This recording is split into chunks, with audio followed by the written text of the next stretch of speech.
Eu cheguei, podcast está entrando no ar, como sempre, segunda e sexta, às 5 da tarde. Em nome de Capemisa Seguradora, as pessoas seguras são mais felizes. Bet Nacional, a bet dos brasileiros. Cepera, a gente inventa novos sabores para você reinventar o seu jeito de cozinhar. O convidado de hoje é um dos médicos ortopedistas mais famosos do Brasil e mais conceituados. No futebol, ele sempre foi destaque. Teve mais tempo trabalhando no Clube de Regatas Vasco da Gama, mas foi atleta na Sociedade Hípica Brasileira. E olha, eu estou falando e recebendo Dr. Clóvis Munhoz. Prazer em recebê-lo, Dr. Clóvis. Prazer é todo meu, Zé Carlos. Um grande abraço para você. Muito grato aí pelo convite e espero que os ouvintes e os telespectadores gostem do nosso papo. Como é que entrou a medicina na vida do Dr. Clóvis Munhoz? Zé Carlos, eu sempre Família de médico? Não, zero, não. Meu pai era um funcionário público, professor de equitação, meus pais eram muito pobres, enfim, se esforçaram muito para me dar estudo. E eu sempre gostei muito do esporte, né? E você se formou por uma das melhores universidades. Me formei na Universidade de Gama Filho, que era a melhor faculdade do Brasil, pelo menos diziam, né? E pelo preço, né? E eu, graças a Deus, quero aqui fazer um registro.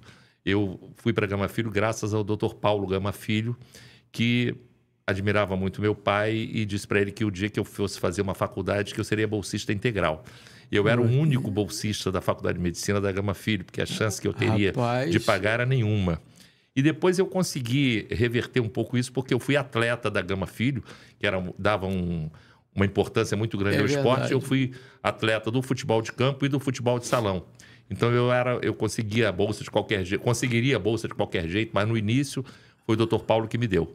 É verdade que o gramado sintético, que está tão na moda aí, é inimigo do atleta profissional? Inimigo do atleta profissional e amigo do ortopedista. O grande amigo do ortopedista é o sintético. Eu acho um absurdo isso. É mesmo? Começa aqui, né, você ter... Esse negócio, o híbrido não ameniza, não? Ameniza. Já ameniza um pouco. Mas o totalmente sintético, a chance de você prender o pé e girar o corpo, é tudo que o joelho não precisa, né? As lesões, principalmente de joelho e tornozelo, são muito frequentes, muito mais no sintético do que na grama natural. Agora, conte um pouquinho, doutor Clóvis, o período em que o amigo trabalhou no Vasco da Gama. Quantos anos? Foram duas vezes, né? Foram 35 anos, do início até o final. Eu fui convidado em 76, quando o Medrado Dias, você deve lembrar dele, foi candidato... E o Pedro Valente me convidou, eu havia operado o pai do Pedro Valente, e ele, uma situação de agradecimento, me convidou. Só que o Medrado perdeu a eleição para o Agatirno Gomes.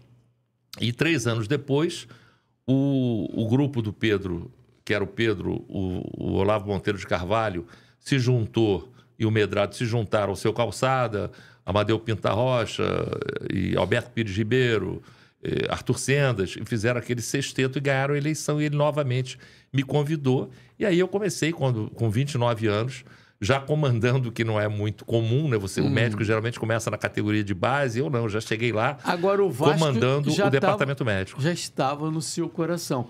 Eu tenho um registro aqui, o Bismarck tem aí, entrando em campo, Dr. Clóvis como mascote do Vasco, e ninguém... Hilderaldo Luiz Bellini entrando. Esse gorduchinho aqui, o Dr. Clóvis. É verdade. Você vê, quantos anos você tinha? Você vê a honra que eu tive aí. Eu tinha por volta de 6 anos. 6 anos por aí, 6, 7 anos. A honra que eu tive ali. Isso Bellini, é Maracanã, né? Maracanã lotado, Bellini, Barbosa, Coronel e Almir, pernambuquinho. Olha só, rapaz. Time forte, né? Yeah. E eu tive... Meu pai era vascaíno roxo, né? Meu pai... Você viu o tamanho do vascainismo do meu pai? O Pelé, perto do Roberto Dinamite, não jogava nada. Teu pai conseguiu a tua entrada aí? Meu pai conseguiu. Eu frequento o Vasco, Zé Carlos, há 69 anos. Eu, com 5 anos de idade, eu ia todo domingo, uniformizado de Vasco, cantar o hino nacional, fazendo uma formatura de educação cívica. Hoje a garotada não sabe o que é educação cívica, né? Para cantar o hino do Vasco e o hino nacional. E eu convivi com essa galera toda aí.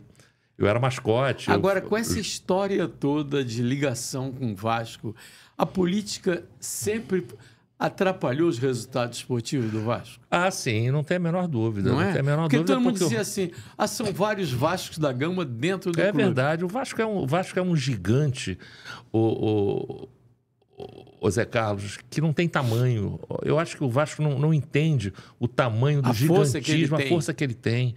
O Vasco tem torcida. Eu posso dizer para você com muita propriedade, porque eu andei o Brasil inteiro, não só nas capitais, durante muitos anos.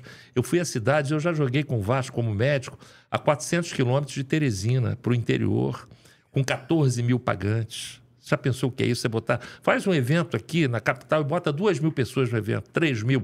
Não pode ser o evento do vôlei que o Banco do Brasil bota... Não é isso. Pagando. 14 mil. Entendeu? O Vasco, onde ia, enchia. Minha primeira decisão de um torneio foi em 80, em Manaus, no Vivaldo Lima, que hoje é a Arena. 45 mil pessoas no meio, metade Vasco, metade Flamengo. Quem chegasse lá ia achar que Vasco e Flamengo eram de Manaus, entendeu? E, no entanto, as pessoas brigam, você vê essa briga que existe dentro do Vasco há anos e anos. E as eleições de clube, era o único clube que a eleição não acabava quando terminava. Exatamente, ainda tinha que rever na Lagoa, enfim. Agora, você viveu uma época de ouro, um momento de ouro do Vasco, que culminou com a conquista da Libertadores e títulos brasileiros. Qual era o segredo do sucesso naquela época? Uma coisa que funcionava muito bem, Zé Carlos, tanto na administração do Seu Calçada quanto na administração do Eurico, é que nós tínhamos uma comissão técnica permanente. Estou falando de Alcir Portela, de Jair Bragança, de Paulo Angione, de Isaías Chinoco, de Nilson, de Bebeto de Oliveira, entendeu? Eu acho que contribuí um pouquinho aí, não quero falar em causa própria. Então, nós tínhamos esse grupo muito fechado. Eu costumo dizer que futebol, para ter sucesso, tem que ter uma corriola. Corriola no bom sentido. Todo mundo trabalhando junto pelo mesmo objetivo, que é a vitória, e todo mundo se protegendo. Falando para o outro, olha, está acontecendo isso. Se gostando, né? Se gostando, exatamente. Uma vez, o Alcir virou para mim, isso é muito interessante, vou te falar rapidinho. O Alcir, o Carlos Alberto Dias, estava com uma dor no dorso do pé e não ficava bom. O Alcir virou para mim e falou assim, Clóvis, e não tinha trauma, não tinha tido nada que pudesse pensar numa fratura e tal. Aí ele falou assim, você já fez algum exame, alguma radiografia do Carlos Alberto Dias? E o Alcir era muito meu amigo. Falei, cara, desculpe, cara, quem sou eu para ficar te falando isso? Pelo amor de Deus, me desculpa. Eu falei, não, cara, você me deu um grande toque. Eu não vou fazer uma radiografia, não. Eu vou fazer uma radiografia, uma tomografia, para tirar qualquer dúvida. Fiz e, graças a Deus, não tinha nada. Mas você vê o cuidado que um tinha com o outro. Sem nenhum melindre. Porque se você entrar numa de, Alcir, você é assistente técnico, cuida lá da tua parte. Faz o seu, que eu faço o meu, aí não funciona. Isso era uma situação que eu acho que contribuiu muito para que a gente tivesse o sucesso que a gente teve, né? Agora, naquele período, dava para imaginar que o Vasco ficaria tanto tempo sem título e fosse rebaixado? Zé Carlos, eu tenho na minha vida um lamento muito grande, porque eu apostaria meus 10 dedos das duas mãos que o Vasco nunca cairia para a Série B e que o Brasil nunca tomaria olé da Colômbia. As duas coisas aconteceram. Isso me dá uma tristeza enorme, porque você viu ali pela foto, com 5 anos, eu convivia com Bellini, Orlando, Écio, Coronel, Sabará, Almir, Walter Marciano de Queiroz, Vavá, Pinga, quer dizer, Barbosa. Era a base da seleção. Exatamente. Eu vi com meu pai o Vasco ser campeão uma rodada antes, em 56, na Rua Bariri. Vi ser super campeão em 58. Vi ser campeão em 70. E vi ser campeão brasileiro em 74 contra o Inter de Falcão, o Cruzeiro de Tostão e o Santos de Pelé. Era um grande time, né? Ninguém acreditava no Vasco. O Vasco era a quarta força, foi campeão. O Vasco foi o primeiro clube carioca a ser campeão brasileiro. Nós fizemos até uma homenagem lá em São Januário, fizemos um almoço, eu, Júlio Brandt, Eduardo Raia e o Gustavo Gouveia, o Paulinho, fizemos um almoço lá, uma homenagem aos 13 que ainda estão vivos, que esse ano faz 50 anos do Campeonato Brasileiro. E só não foram o Amarildo, que lamentavelmente está em situação de doença muito grave, internado, e o Pérez, que está em Portugal. Quer dizer, e depois, como médico, aí eu era feliz e não sabia, porque foram N Taças Guanabara, Taças Rio, Campeonato Carioca, Tricampeonato Carioca, 92, 93, 94, que é o único tri que o Vasco tem, Mercosul, Rio-São Paulo, Libertadores, 2 vice-mundiais. Ah, porque é vice. Muita coisa, né? Vice-mundial é coisa pura. Só no Brasil que ser vice-mundial é ruim. Né? Quantos querem chegar numa final de mundial? Quantos chegam, não é verdade? E agora, aconteceu o que aconteceu, o que acontece no momento é lamentável. Você conviveu muito com o Eurico Miranda. Sim. O Eurico foi uma figura assim, polêmica, muito discutida, amado e odiado ao mesmo tempo. Como era a tua relação com ele? A minha relação com ele, o Zé Carlos, era a melhor possível, porque o Eurico não tomava nenhuma decisão médica dentro do Vasco e fora do Vasco, seja com a família ou com amigos, sem me consultar. Eu fui médico da família dele, operei algumas pessoas, sobrinha dele, primo dele, e as comemorações eram todas na casa dele, dos títulos. Apaixonado, né? Exatamente. Então, nós tínhamos uma relação muito boa, entendeu? Depois, quando ele saiu e eu fiquei no Vasco com o Roberto, de presidente, houve muito comentário, o filho dele, o Euriquinho, disse para ele que era uma traição eu estar com o Roberto, enfim. E aí, quando ele voltou em 2015, ele demitiu o departamento médico todo. Eu não guardei nenhuma mágoa disso, era um direito dele, entendeu? Eu só acho assim, acho que o Eurico foi um dirigente importante no Vasco, mas acho, é muito chato falar isso, porque ele não está mais entre nós, mas acho que ele cometeu teve um pecado imperdoável, que foi não fazer o centro de treinamento, que seria, eu conheço todos os centros de treinamento da América do Sul. O Vasco teria, no projeto do Banco of America, do Nations Bank, o maior centro de treinamento da América do Sul.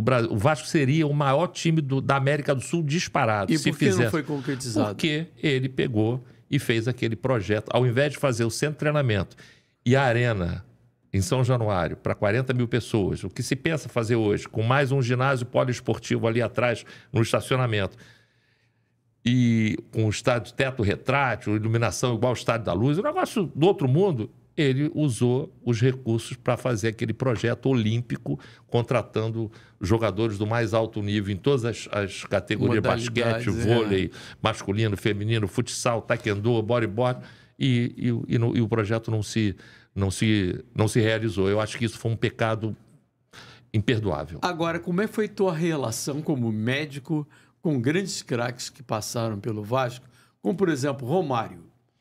Eu tive eu na minha passagem, o Zé Carlos, pelo Vasco como médico, só tive alegrias e só fiz amigos. Sabe por quê?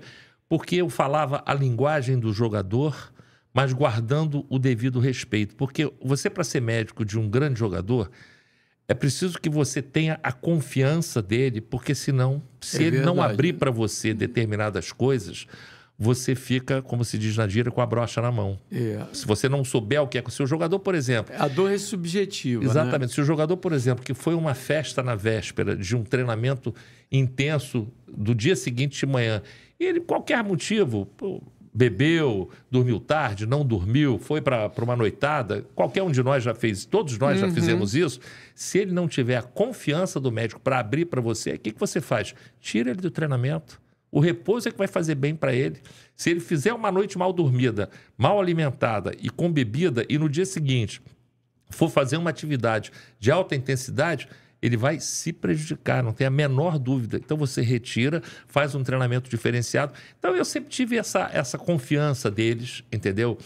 Ou seja, com o Romário, com o Edmundo, com o Marco Antônio, com o Orlando Lelé, com todos eles, entendeu? Com o Roberto Dinamite, foi meu jogador 12 anos, mas o Roberto não dava trabalho nenhum, né? Então eu sempre tive esse bom entendimento. E com o Edmundo, como é que era a relação? Era boa. O Edmundo, o seguinte, o Edmundo... A diferença entre a relação com o Romário se você dissesse para o Edmundo assim, ó, amanhã, 5 horas da manhã, subia a arquibancada de perna para cima, ele estava lá e fazia o que estava resolvido. Mas no dia primeiro tinha que estar... O salário tinha que estar na conta dele, senão ele virava Era só isso. Se o salário tivesse na conta dele, estava tudo resolvido. Ele não se irritava. Não se irritava. Não, mas tem que ir de ônibus, vamos de ônibus. Tem alguma passagem curiosa com o Romário ou com o Edmundo? Não, teve uma passagem com o Romário interessante. Na véspera de 87, que foi o gol do Tita. A coisa estava meio complicada. Tinha ciúmes. Tita Edmundo... não Edmundo não estava no Tita, não estava dando a bola, não sei o que e tal. A coisa estava meio estranha. E sexta-feira era o coletivo pronto, né? E aí teve uma jogada que o Romário entrou e a bola não veio, ele ficou desesperado que a bola não veio para ele. Já saiu, já foi para o vestiário. E ninguém entendeu nada. E naquela época, não era como hoje, que tem o espaço da entrevista. Ficava todo mundo ali na beira do campo. Você pegou isso, né? Acompanhei vários treinos. Eu aí, rapidamente, o que fiz? Corri para o vestiário, atrás dele. Aí ele estava ensandecido. Eu não quero mais ficar aqui, não sei o quê, porque não me deram a bola, porque eu vou fazer, vai acontecer. Aí eu falei, calma. Romário, olha só. Nós estamos há 48 horas de sermos campeões cariocas em cima do Flamengo. O nosso time é muito melhor que o deles. A gente vai ganhar e vai ganhar bem. Respira, bota a tua roupa de novo e volta lá, porque isso vai ser um escândalo. O que a gente vai dizer? Vai instalar uma crise. A imprensa vai fazer disso um grande noticiário que vai ser prejudicial para nós. E eu vou dizer que você teve um mal-estar, teve uma vontade de vomitar e vomitou um pouquinho e tal, mas que eu dei um remedinho para você. E assim foi feito. Ele voltou e 48 horas depois a gente ganhou com aquele gol do Tita. E essas coisas a gente não pode falar, né? Tem certas coisas que você não pode falar, né? Dr. Clóvis Munhoz, consagrado médico, destaque da medicina esportiva no Brasil, é o convidado de hoje aqui do Cheguei Podcast. E você não se inscreveu no canal ainda não? Vá lá, se inscreva, dê um like, compartilhe para geral, ative o sininho para saber as próximas atrações aqui do Cheguei Podcast. Sou mais você. Agora vai uma dica para o corretor de seguros. Você sabia que ainda dá tempo de aproveitar a campanha Sou Mais Você 2024 da Capemisa e ainda faturar alto? É isso mesmo, cara. Ela está cheia de novidades incríveis esse ano, com prêmios sensacionais, como viagem para um resort com acompanhante, notebooks e até carro e moto 0 km. Essa ação valoriza o esforço e a dedicação de você, corretor. Além dos prêmios, você participa da campanha Ponto a Ponto. Vendeu, ganhou pontos que podem virar comissões de até R$50 mil por mês. Viu só? Você está esperando o quê para participar? Não perca tempo, fale com a Capemisa da sua região ou acesse www.centraldocorretorcapemisa.com.br para saber mais. Capemisa Seguradora, as pessoas seguras são mais felizes. Eu quero te oferecer, Dr. Clóvis Munhoz, o livro Paixão pelo Rádio, que foi publicado em 2009, há 15 anos, do Gol Mil do Pelé, que eu estava no gramado, Valdir Amaral transmitindo, até o milésimo do Romário, que eu transmiti da cabine de São Januário. Tem muita história ligada também ao seu clube do coração, o Clube de Regatas Vasco da Gama. Muito obrigado, Zé Carlos, pela gentileza. Você recebeu um livro da sua autoria, da tua história. Você é uma lenda viva do jornalismo esportivo, é uma honra enorme e eu vou ler com muito carinho.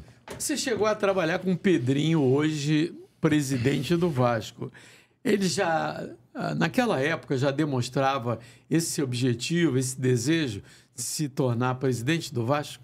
Não, que eu pudesse perceber, não, eu nunca pensei que ele fosse um dia, na época que nós convivíamos, ele como jogador, eu como médico, não passava isso pela minha cabeça que um dia ele fosse se tornar presidente. Se era esse sonho, se ele tinha esse sonho, era uma coisa muito particular, muito privada. Agora, falando da medicina esportiva, Você começou em que ano?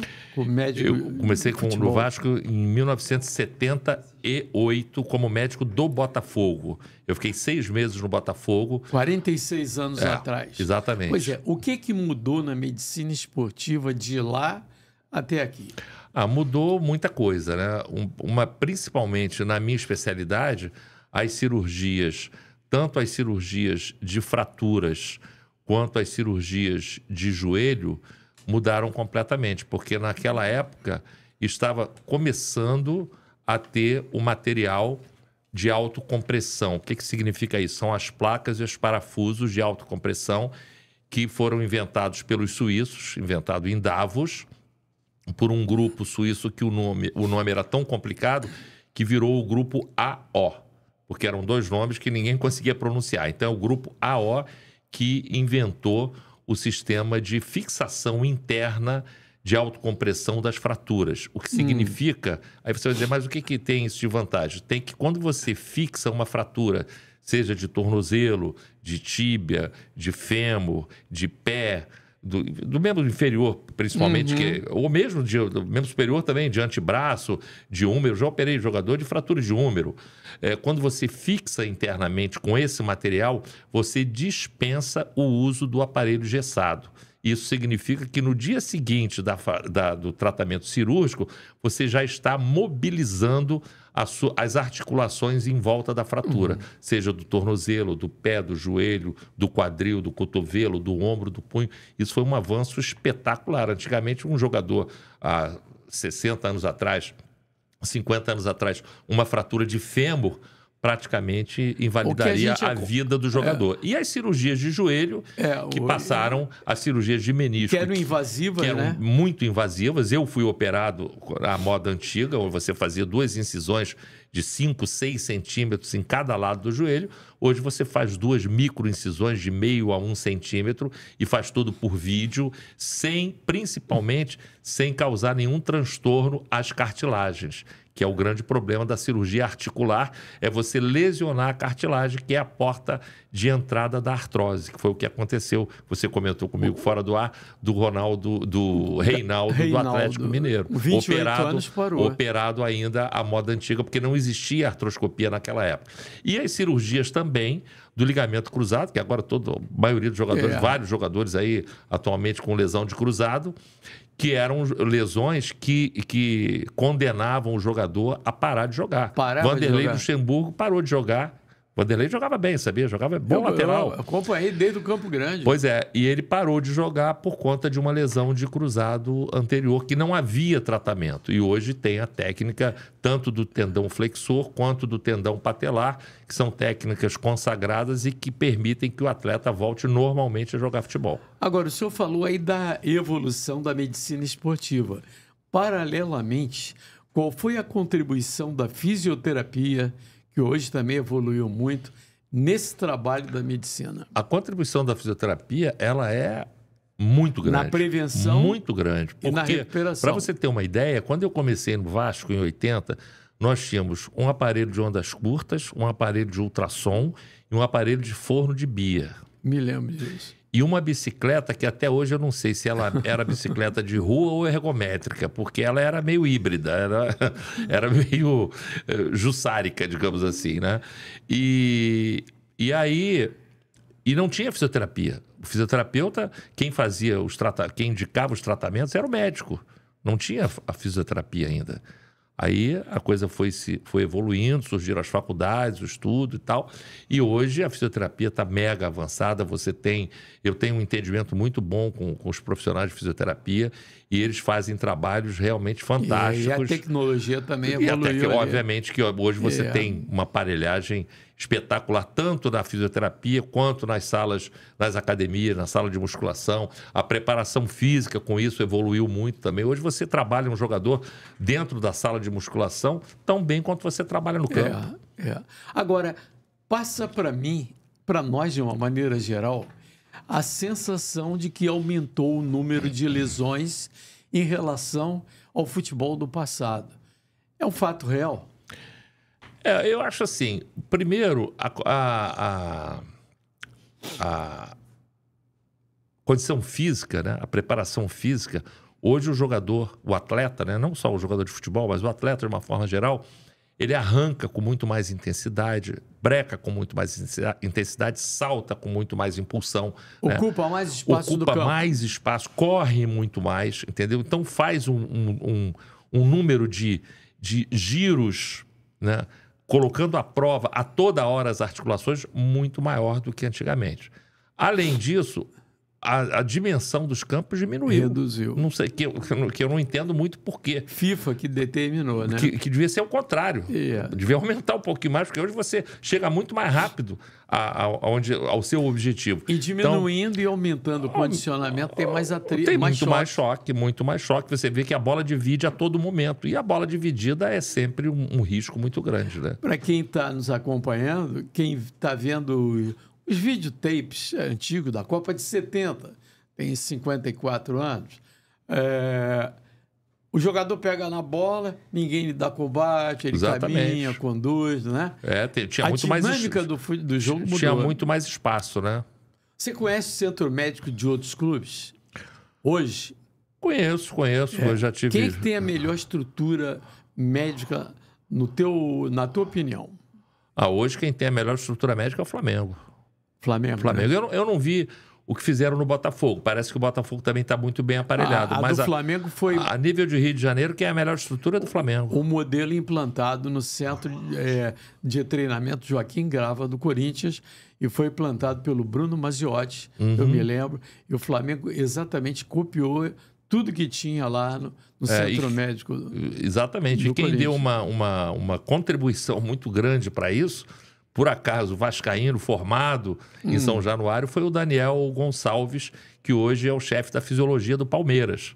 O Daniel saiu do Vasco. Eu sempre disse, nós temos aqui um monstro sagrado da fisiologia, que é o Daniel. E as pessoas não davam muito valor, até que o Flamengo levou.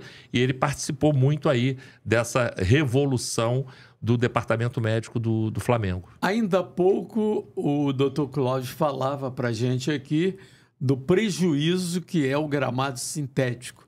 Aí eu levanto uma bola.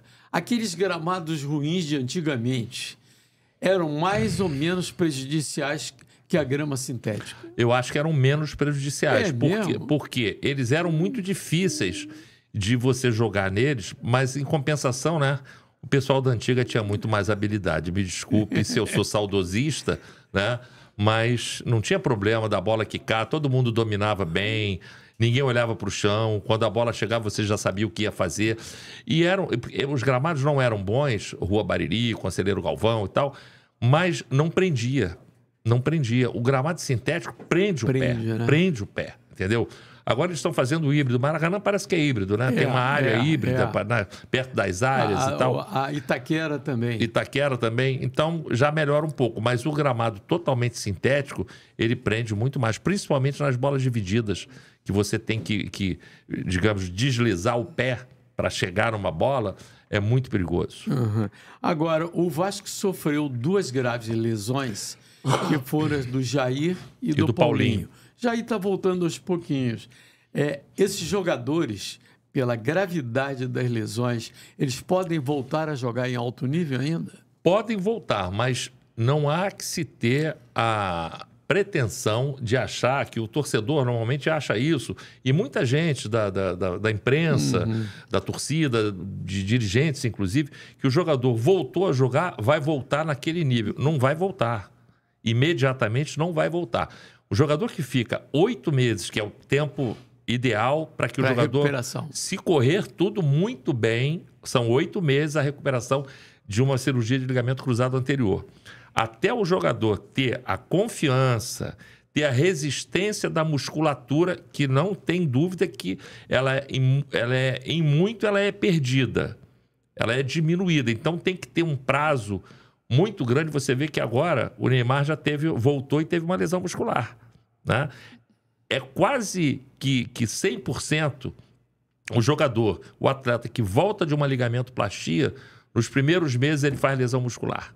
Porque isso está nos livros, não sou eu que estou dizendo. Quando um jovem que fica 20 dias inativo, ele demora 6 meses a nível microscópio que eu estou falando, a nível de proteína, de actina, de miosina, ele demora 6 meses para ter a contratilidade que ele tinha antes da lesão, desde que ele se dedique ao fortalecimento, à sua recuperação. Então, você vê como é difícil. Então, achar que o jogador, 8 meses depois, vai voltar em alto nível, não vai. Ele vai demorar, no mínimo, mais 8 meses para voltar a ser o que era quando consegue voltar. E qual é a maior dificuldade nesse processo de recuperação? A maior dificuldade é a confiança, é o atleta retomar, recuperar a confiança que ele tinha na hora de arrancar, na hora de girar, na hora de saltar, na hora... Com certeza. Você tem um exemplo aí claríssimo hoje, um jogador que eu considero espetacular, que é o Ganso, o Paulo Henrique Ganso. Quantos anos ele demorou para voltar depois da lesão do cruzado que ele teve? Muita gente... Ele vai voltar agora, no final da carreira, praticamente no Fluminense. Não é verdade? Ele passou por alguns clubes e com um rendimento muito abaixo do que ele tinha antes de ter a lesão. Foi no Santos, se não me engano, que ele teve a lesão. Bem lembrado. Esse é um exemplo. Dr. Clóvis Munhoz é o convidado de hoje do Cheguei Podcast. Agora eu tenho mais um recado. Dizem que as bets são todas iguais. Mas garanto que não é bem assim, minha gente. E a lista do governo está aí para confirmar que existem marcas que jogam limpo enquanto outras não seguem as regras. Por isso, se você quer um ambiente seguro para se divertir e dar seus palpites, escolha a Bet Nacional. A Bet que foi autorizada pelo governo porque sempre soube respeitar as regras do jogo. A Bet Nacional você já conhece. Aqui é jogo responsável, transparente e com total confiança. Pode acreditar. E a Bet Nacional ainda oferece as melhores cotações para você, além de partidas ao vivo nos principais campeonatos do Brasil e do mundo. Jogo legal é na Bet Nacional, a Bet dos brasileiros. Na telinha. Galvão. Fala, Tino. Saiu. A lista saiu? E a Bet Nacional foi 100% autorizada pelo governo. Aí é jogo responsável, amigo. Sempre respeitando as regras. Coisa de quem sabe jogar com regulamento debaixo do braço, Galvão. É por isso que se divertir na Bet Nacional é mais seguro. Jogo legal é na Bet Nacional, a Bet dos brasileiros. Dr. Clóvis Munhoz é médico ortopedista, destaque na medicina esportiva em todo o Brasil. Dizem que a preparação dos clubes brasileiros, quer dizer, eles se modernizaram nos seus centros médicos, CTs e tudo mais, mas a preparação devido ao calendário, o jogador começa a temporada sem estar devidamente completa a pré-temporada. Ou seja, há quem acuse, não, o campeonato estadual é que prejudica a parte física. Qual é a leitura que o senhor faz? Olha, Zé Carlos, o primeiro que no Brasil você joga muito mais do que você joga na Europa, né? Você faz aí... E o brasileiro agora vai ter 10 meses no ano que vem. Né? Você joga aí 70, tem clube que joga 70, 80 jogos no ano. Na Europa se joga 45 a 55 jogos por ano. Eles lá têm uma pré-temporada, você cansou de ver isso na Europa, eles faziam um mês só de parte física e o segundo mês daqueles torneios de verão, que eram os torneios Juan Gamper, Tereza Herrera, que você cansou de fazer, cansou de viajar, nós fomos a muitas viagens juntas. Então eles tinham 2 meses de preparação, um mês só para preparação física propriamente dita e o outro mês para a preparação técnico-tática. Então, eles entravam nas competições deles, que são os campeonatos nacionais e as taças, né? Aqueles que se classificam para as taças, em condições muito melhores do que nós entramos aqui. Isso não tem a menor dúvida. Até porque nós somos um país continental. Você vai jogar no Ceará, é a mesma coisa que você ir fazer uma viagem à Europa.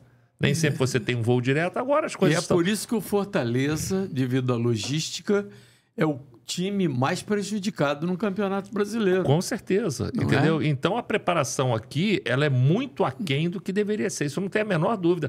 Eu já tive ano no Vasco que eu fiquei 4 dias fazendo exames de laboratório e testes físicos e no 5º dia o Vasco jogou um amistoso.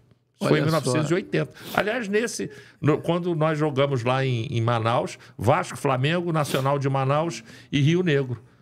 Nós apresentamos na segunda-feira, sexta-feira estávamos em Manaus, jogamos, Flamengo jogou também, e no domingo teve a decisão. O Vasco ganhou do Nacional e o Flamengo do Rio Negro, ou vice-versa, e no domingo foi a decisão Vasco-Flamengo. 5 dias depois da apresentação. Como é que pode? Agora vou falar do jogo da vida. O Dr. Clóvis esteve internado com a Covid que pegou a maioria dos brasileiros, e chegou a ficar internado 62 dias, né? Exatamente. Foi uma luta. Foi o jogo mais difícil da tua vida? Com certeza, porque é uma situação pitoresca. Eu me achava, o Zé Carlos, fora do perigo, porque não sou fumante nem ex-fumante, não sou diabético, não sou hipertenso, meus exames são normais. Mas então eu falei, bom, isso aí não vai me pegar, né? Teoricamente. Os sintomas te assustaram. Aí, mas o que aconteceu? Eu ainda estou acima do peso, mas por questão de falta de tempo, de fazer atividade física, da minha vida profissional e tal, você vai se enfronhando em muitos compromissos. Eu peguei muito peso. Eu estava bem mais pesado antes de ficar doente do que estou hoje. E aí eu comecei a ter febre numa quinta-feira. Achei que não era nada demais.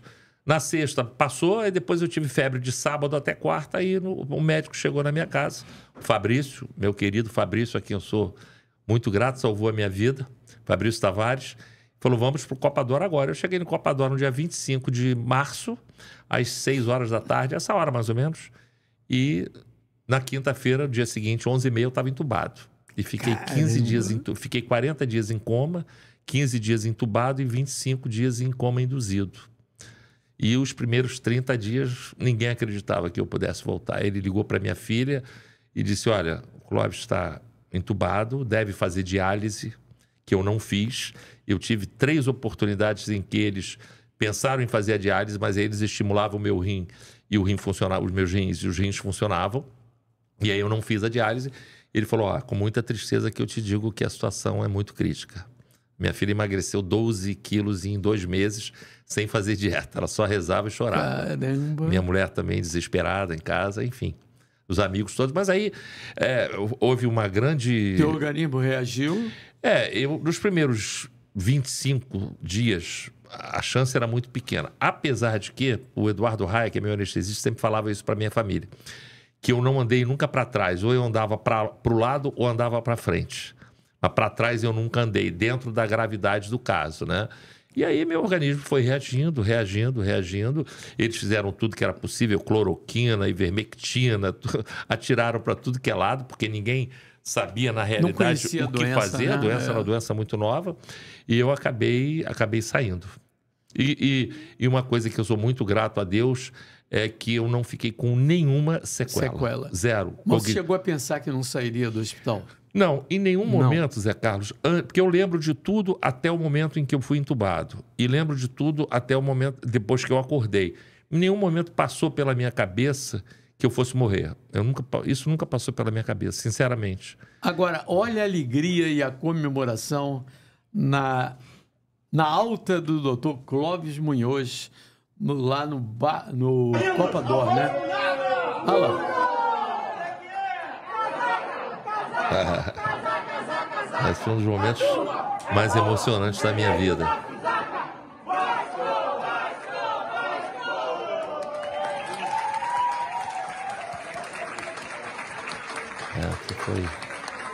Foi o jogo da vida.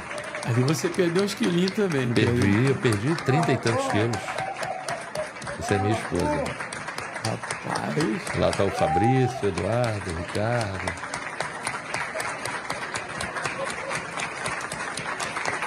Só para você ver, a gente estava falando da inatividade, né, do jogador, que o jogador fica inativo. Quando ele opera um ligamento, ele fica de 3 a 4 meses fazendo fisioterapia para recuperar principalmente o arco de movimento do joelho. A partir do 3º ou 4º mês é que ele começa a ir para academia, começa a fazer já um pouco de propriocepção para recuperar a musculatura.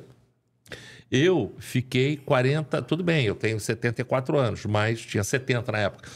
Mas eu fiquei 40 dias totalmente imóvel eu não conseguia, quando eu acordei do coma, eu não conseguia abrir uma tampinha de água mineral. Eu não conseguia abrir. Eu não conseguia virar de lado no leito, nem para a esquerda, nem para a direita. Eu perdi totalmente a minha força. Totalmente. O meu sonho, a gente não dá valor, né? Às vezes, ao acordar, levantar da cama, fazer o seu asseio, tomar seu banho, se arrumar, a gente acha que isso é uma coisa da vida, né? O meu sonho era chegar do leito até a janela e sentar no sofá. Esse que era o meu sonho. É verdade, quando se passa por essa experiência, você tem que reaprender a se alimentar, a falar, tudo isso? Sim, eu tive ajuda de fonoaudióloga, eu tive ajuda psicológica, eu tive uma ajuda enorme da fisioterapia. Para você ter uma ideia, eu tentei andar 3 vezes com um andador, saindo do leito e não consegui. Eu me apoiava no andador, meu corpo tremia todo e eu tinha que sentar porque eu não conseguia dar um palmo de passo, eu não conseguia. Passei por isso. Isso mexeu com a tua cabeça? Carlos, mexeu de certa forma, sim, mas eu já tinha uma ideia na minha vida de comportamento. Eu sempre procurei dar mais atenção às pessoas menos favorecidas. Isso norteou a minha vida por um exemplo dos meus pais. Eu dava mais atenção aos jogadores da base do que aos medalhões, porque os medalhões não precisam dar atenção, porque é tanta gente dando atenção, e o jogador da base te observa muito, para ver como é que é o comportamento seu com ele e com o craque, com o consagrado. Então eu tinha muito esse cuidado. Então as senhoras que entravam lá no meu quarto, elas entravam assim com medo, perguntando: doutor, eu posso fazer a limpeza? Falei: você pode fazer o que você quiser, minha querida. Você está aqui para limpar a sujeira que eu produzo. Você fica aqui o tempo que você quiser. Eu perguntava pela família dela, pelos filhos, pelo marido e tal. Então elas ficavam me olhando como se fosse uma coisa do outro mundo, entendeu? E a vida da gente, né, Zé Carlos? A gente é uma folha no vento, né? Quando a gente olha, tropeça e passa e acaba tudo. Então, acho que você tem que ter muito pé no chão, respeitar todo mundo, fazer o bem. Dr. Clóvis Munhoz, convidado de hoje aqui do Cheguei Podcast. Que a Cline é a bola da vez, todo mundo sabe aqui. Todo mundo. É o plano de saúde do momento, o que mais cresce no Rio de Janeiro. Mas o que você ainda não sabe é que a Cline tem um plano especial para você que, como eu, já passou dos 49 anos. Você que já viu muito jogo, já deu muito susto aí no seu coração, precisa cuidar bem dele e da sua saúde. No Cline Sênior 50+, você tem um plano de saúde completo a partir de R$ 489. Se você ainda tem muito o que viver, torcer e comemorar, esse é o plano para você. Para você que, assim como eu, tem a certeza de que a vida é para ser vivida em todas as fases. Cline Saúde. Olha aqui, o Cheguei Podcast é apresentado aqui no AGR Podcast Studios, que fica no Le Monde Office, na Avenida das Américas 3500. Você chega aqui de carro, entrega lá para os homens de preto, é o Leandro, o Rômulo, o Medeiros e toda uma equipe, e lá em cima a Iracema Pereira monitorando todo o trabalho. Aí pega o elevador, como o Dr. Clóvis pegou, vem aqui no 4º andar, encontra o melhor estúdio, a melhor luz, a melhor imagem, o melhor equipamento e a melhor equipe. Hoje aqui o Abner, o Thiago, o Bismarck, o Gabriel, o DVD, o Marquinho recebendo todo mundo, coordenando, e o Beto Guimarães, dono do espaço, garantindo a você que aqui você faz o melhor podcast. Traga você também a sua empresa aqui para o AGR e você não vai se arrepender. Gostou da imagem, doutor Clóvis? Maravilhosa. Imagem de primeira linha. Quais são os planos para o futuro, doutor Clóvis Munhoz? Zé Carlos, eu me acho ainda muito útil para o que eu gosto de fazer, que é a medicina esportiva. Claro que eu faço a ortopedia e a traumatologia, eu continuo atendendo às segundas, terças e quintas, lá no meu consultório, no CREB, na Voluntários, 408, e quartas e sextas eu dedico para as cirurgias. Quando não tem cirurgia marcada, eu dou uma descansada, faço alguma coisa diferente e tal. Eu ainda tenho cavalo de hipismo, então vou ver o cavalo pular e tal. Mas eu continuo a minha vida, eu acho que você não pode parar, entendeu? Eu continuo... Mas tem ido ao futebol? Tenho ido. Quer dizer, em São Januário, eu vou quase toda sexta-feira eu almoço em São Januário. Eu sou sócio remido, sou conselheiro. E para ver os jogos, eu quase não tenho ido, porque hoje em 15 minutos se esgota tudo, é uma dificuldade para você ver, uma correria e tal. E com toda sinceridade, não está dando muito prazer. E como é que está analisando o trabalho do Pedrinho e o momento que o Vasco está vivendo? Eu acho que é um momento muito difícil, né, Zé Carlos? Muito difícil porque você não tem um investidor. Eu não sei como é que isso vai terminar. Eu acho que o Vasco precisa urgentemente de um investidor. A gente ainda não está... Está indefinida a situação. Essa situação totalmente indefinida, situação, inclusive, judicializada, não tem nada... Ninguém, em sã consciência, não... O que vai acontecer daqui a um mês, daqui a 2 meses? Quem é que pode dizer com precisão o que vai acontecer? Ninguém, entendeu? Então, eu espero que o Pedrinho ir lá com a sua equipe, da sua diretoria, tenha o bom senso, tenha a lucidez, tenha a sorte de conseguir aí um investidor para que o Vasco volte a trilhar o caminho que ele nunca deveria deixar de ter trilhado, né? Nós ainda não chegamos aos 45 pontos, né? Acho que não vai ter problema, mas a gente nunca sabe, né? Agora, vivendo tantos anos no futebol, qual é a visão do médico sobre a entrada da SAF no futebol brasileiro? Olha, Zé Carlos, eu fui muito criticado por colegas quando eu dei uma entrevista há muito tempo que eu tinha sido contra a SAF no Vasco. Eu estava em Portugal representando o CREMERG, eu fui presidente do CREMERG, num congresso de gestão hospitalar, e eu conversei com um dos advogados do Flamengo, lá em Lisboa, que foi um dos responsáveis pela reestruturação do Flamengo, que há 10 anos atrás, ou 12 anos atrás, tinha a mesma dívida que o Vasco tem, que o Vasco tinha. Na época do Bandeira, né? 850 milhões. 850 milhões, é caro. No futebol, é uma água mineral para um clube da grandeza do Vasco e da grandeza do Flamengo. E o Flamengo provou isso aí. Basta 3 coisas. Não roubar, ter um jurídico de categoria... Profissionalismo. E ter gestão. Como diz o meu amigo Ricardo Gomes, é ruim ter o Tietê, por exemplo? É ruim ter o Tietê? Tietê foi custo zero. Não custou nada, veio da 3ª divisão do futebol paulista. Pro Botafogo. E o Ricardo Gomes fala assim, Clóvis, tem 30 Tietê no Brasil, pelo menos. Basta conhecer e ir lá buscar. Aí você traz o Paier, 36 anos, 10 quilos acima do peso. Não estou discutindo a categoria dele, o passado, nada disso. O esforço que ele fez. Mas ele não era o jogador para resolver o problema do Vasco. Aí Vasco traz Felipe Coutinho.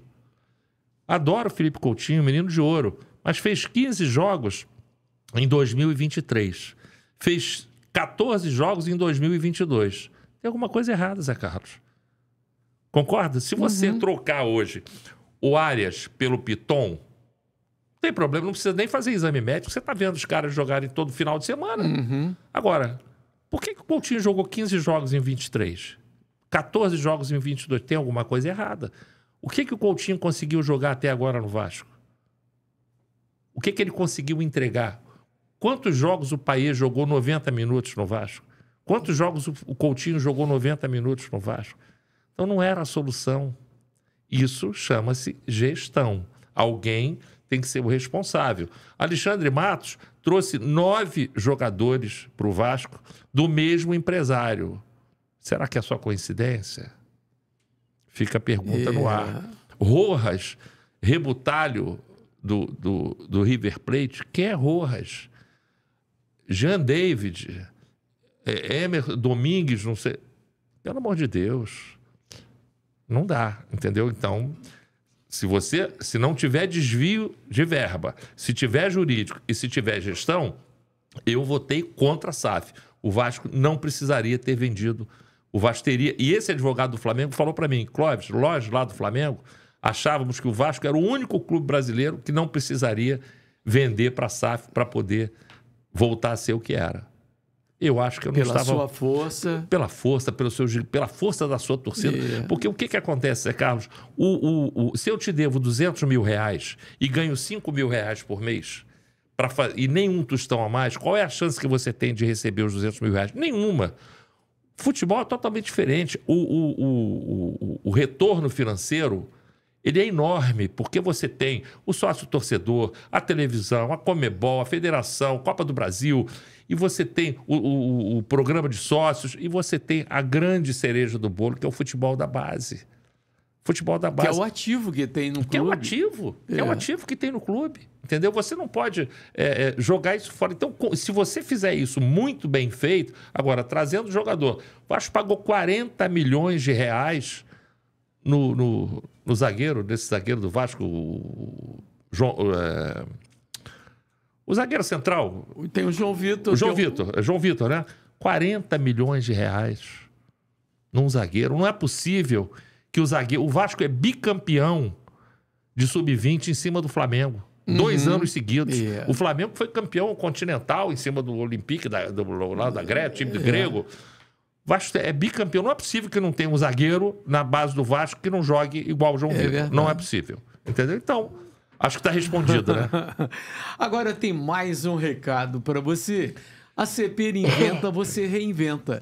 Desde 1947, com diversos sabores de condimentos, conservas, molhos, doces, pimentas, para você reinventar do seu jeito. Você encontra Cepera em diversas redes do supermercado do Rio de Janeiro. Partiu? Segue lá as redes sociais, @SaboresCepera. Filminho na telinha. Nossa, Cepera inventa cada coisa. O que dá pra criar com tudo isso? A mistura ideal que deixa a vida perfeita. O sabor da vida não tem receita. Inventa e reinventa todo dia sem parar. Pra sentir esse gostinho é só começar. Cepera, pra trazer mais sabor. Cepera, lanches e refeição. Cepera, agrada o paladar. A gente inventa, você reinventa. Qualidade, novidade, criatividade. Sabor pra todos os paladares. Mais refinado. Vem com Cepera pra reinventar. Cepera, pra trazer mais sabor. Cepera, lanches e refeição. Cepera, agrada o paladar. A gente inventa, você reinventa. Reinvente o sabor, reinvente seus pratos, reinvente seu dia com a linha de produtos Cepera. Cepera, a gente inventa, você reinventa. Cepera. Na reta final, com o Dr. Clóvis Munhoz, é o ping-pong, bateu, voltou. Um sonho realizado. Ter sido médico do Vasco. Um sonho que não realizou. Não ter sido jogador de futebol profissional. Era o desejo, né? Sim, sim. Um desafeto no futebol. Emerson Leão. É mesmo? Mas Mas o Leão tem vários desafetos. Mas veja bem, eu não tenho nada contra ele, não. Eu gostaria até muito de um dia encontrar com ele, porque acho que se eu fosse um pouco mais experiente na época, eu tinha 29 anos quando a gente teve um entreveiro. Ele como jogador? Ele como jogador e eu como médico, lá na Venezuela. Mas foi o quê? Numa Libertadores. Algum negócio de lesão e tal? Não, ele começou a falar, ele estava chateado lá com a comissão técnica, então começou a falar que a comissão técnica tinha que ser mandada embora, que era uma bagunça e tal. Eu escutei tudo lá no hall do hotel, estava a imprensa toda, aquilo foi um prato cheio, né? Aí eu estava indo lá para o lugar que marcaram lá para fazer a reunião antes do treinamento, aí ele virou-se para mim e falou assim: doutor, por que não vetou esse treinamento? Porque estava chovendo um pouquinho... tempo como o de hoje. Por que não vetou esse treinamento? Se bobear, vai cair também. Aí não dá, né? Aí não dá. Aí eu dei a resposta que eu tinha que dar. Eu falei, olha, eu tô aqui a convite. E olha, ele criou muitas inimizades no futebol. Tivemos uma discussão e tal, e ele foi... uma coisa que vou deixar claro aqui, foi a maior zebra da história, porque o Eurico mandou ele embora e ficou comigo. Uma amizade no futebol. Alci Portela. A lesão que mais te assustou. Lesão que mais me assustou que eu presenciei, a fratura de fêmur em vários fragmentos do ex-goleiro do Botafogo, chamado Zé Carlos, não sei se você lembra, o teu xará, lógico. e operado brilhantemente pelo meu grande mestre, professor Nova Monteiro, e eu estava na sala porque o caso dele constou na minha tese de mestrado, que era osteossíntese e tratamento das fraturas cominutivas do fêmur. Então eu fotografei a cirurgia toda. A cirurgia mais delicada que você realizou? Uma fratura de húmero do Ney, um zagueiro do Vasco dos anos 80, que surgiu da base, um garoto que jogava muito bem. Infelizmente não teve um segmento por conta dele mesmo, que não era muito dedicado. Era uma fratura de húmero, de braço, mas com o nervo radial completamente pressionado pelos fragmentos, e eu fiquei com muito receio que ele perdesse os movimentos do punho e da mão, porque o nervo radial é um nervo extremamente sensível, e eu tive muita dificuldade para isolar o nervo, mas felizmente eu consegui isolar, fazia a osteossíntese e ele ficou sem nenhuma sequela. Qual foi a recuperação que mais te impressionou? Recuperação que mais me impressionou de um atleta?